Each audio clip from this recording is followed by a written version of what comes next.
Welcome back, everyone. I'm Steve, And I'm Scott. and together we're Backyard Musings Broadcasting Live, People's Republic of California. Power to the people.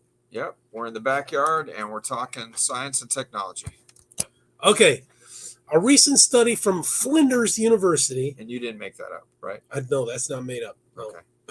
I did not. Okay. Has uncovered why many people find it so hard to forgive themselves. I mean, is this true? I mean, I beat myself up sometimes. No problem. I just forget about it. Oh, you've got a switch, you can turn it off. Even when doing so could improve their mental well-being. Published on June 3rd, 2025 in the journal Self and Identity, the research focused on the real-life experiences of individuals who remain trapped in feelings of guilt and shame after mistakes or difficult situations. Now, this is a common thing for adults, adult children of alcoholics. Oh, The okay. guilt and shame from past memories. Researchers examined the personal accounts of 80 participants, comparing those who were eventually able to forgive themselves with those who felt it was impossible. Would you like to know more? I wonder what would cause it to be impossible that you could forgive yourself. Well, I mean, if you don't have therapy from adult children of alcoholics, I mean, you're in this continuous cycle of So you're saying that you need to have some kind of support system. I healed. Therapy. I healed. I found it. Maybe we'll do a segment on adult children of alcoholics and their thought process and healing and what they do. That might help some of our viewers. It helped me big time. And maybe I'll explain that later. Okay. The findings show that people who continue to struggle often describe the event as feeling vivid and immediate, even if it had taken place years earlier. Many reported reliving the situation repeatedly, feeling unable to move forward and wrestling with powerful emotions such as guilt, regret, shame, and self-blame. Yep. Professor in psychology and lead author, Professor Lydia Woodyat, says the findings show that the self-forgiveness is far more complex than simply letting go, like I just talked about. Just forget about it, right? Quote. Go ahead. Self-forgiveness isn't about just moving on or forgetting what happened, says Professor Woodyat from the College of Education, Psychology, and Social Work. People who forgave themselves still thought of the events from time to time and still sometimes felt shame or guilt, especially if they were in a situation that reminded them of the event. The difference was that the emotions were much less intense and frequent, and the event no longer controlled their life. It's like healing. But I mean, is it really that bad to not remember?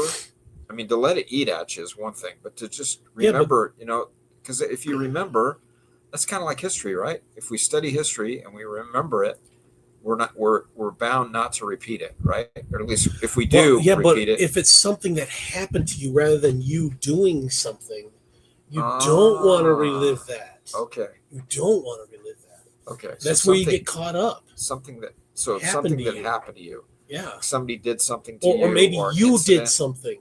Maybe you did something to somebody or something, and it just eats at you. For example, let me give an example. When I was in band in high school, and it was marching band, but we also played at basketball games, and they were playing a Huey Lewis in the News. We were playing a Huey Lewis in the News tune, and in that there's a harmonica solo. And I worked out this little thing on my clarinet where I could do it really high pitched and sound just like it, right?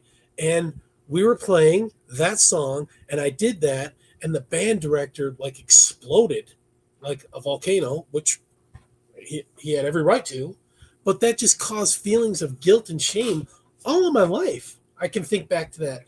But now that I got healing like a decade or two ago from adult children of alcoholics, it doesn't grip me like it used to. Huh. Did you ever do anything? Man. Did you ever do anything to that band instructor?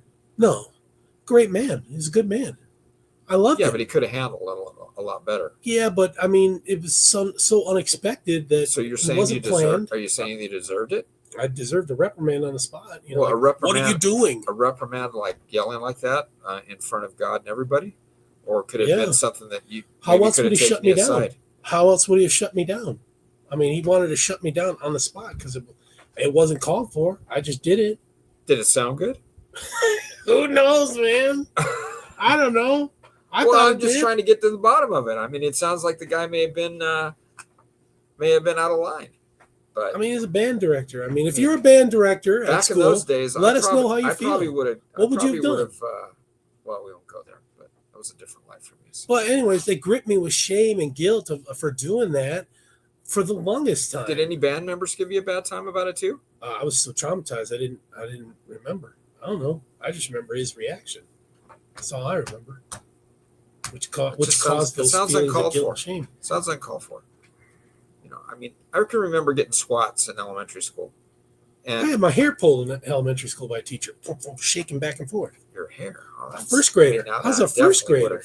Taken on some form of First grader, you're 5 years old. I was 5 because I went in early. Runs in the family. I'm just telling you. But yeah, I can remember getting swats, and I'm telling you, for every swat I got, I deserved it. So I mean, I don't look back on that situation, but now they don't do that anymore. Maybe they should. Yeah, they don't. Yeah. Anyway, we're kind of getting off topic here, but anyway, the group has also made a conscious effort to focus on the future, accept their limitations, especially of knowledge, judgment, or control of the time, and reconnect with their values moving forward. In contrast, the research showed that people who felt they had failed someone they cared for, such as a child, a partner, or a friend, or who had been victims themselves, often found it hardest to move on. Professor Woodyat says this challenges the idea that self-forgiveness is only for people who have clearly done something wrong. I don't know about that. Yeah, but whatever. Just like let someone down. Like I think I might have let the band director down by doing that.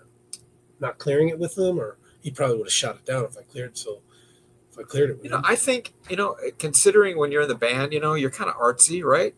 You're supposed to be expressing yourself through music.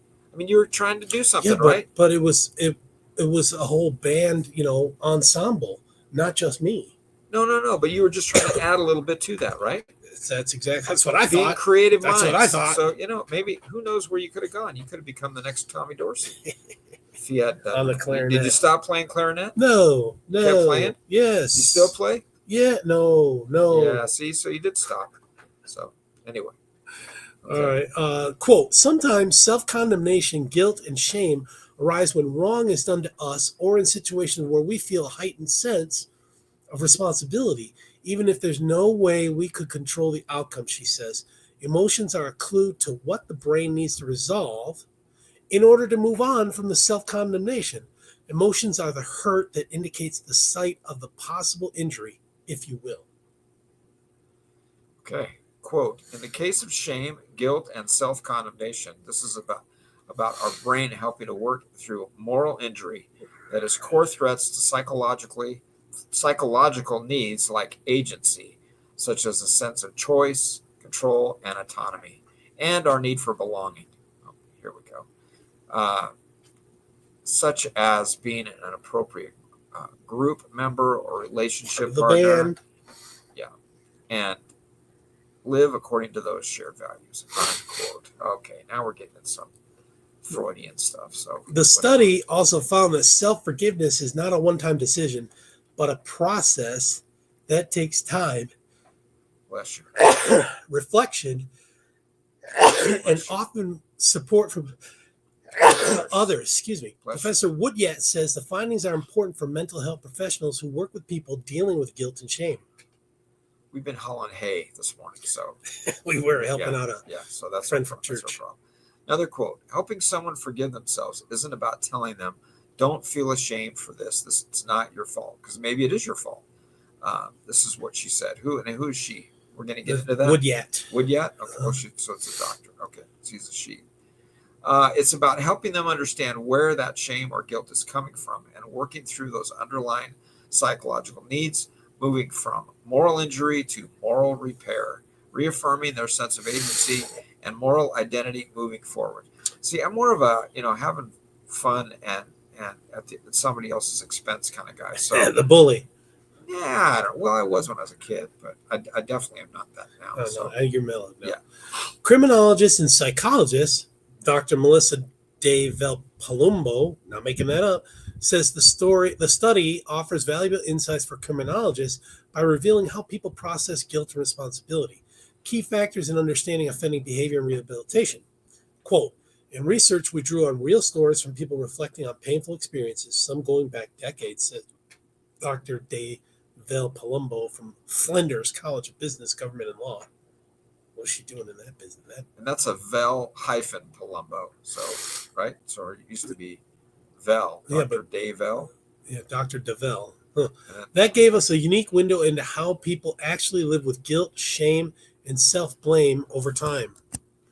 I tell you, we're going to do a episode on ACA so that if you're watching and you're an adult, a child of alcoholics, you can get help. We'll do a segment on that. It's near and dear to my heart. Is that a pretty much a given though? What? If you're a child of an alcoholic? Yeah, there's certain things that alcoholics do.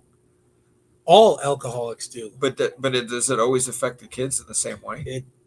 Yes, there's a pattern. Huh. That's why there's a group called ACA to help themselves heal. Are you more prone to be an alcoholic yourself? No, but there are addictions, sex addictions, drug addictions, alcohol addictions, some kind of fixated addiction.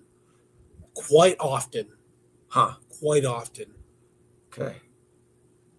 All right, folks. Okay. We'll talk about it. We'll talk to you later. Take care, everyone. Thank you.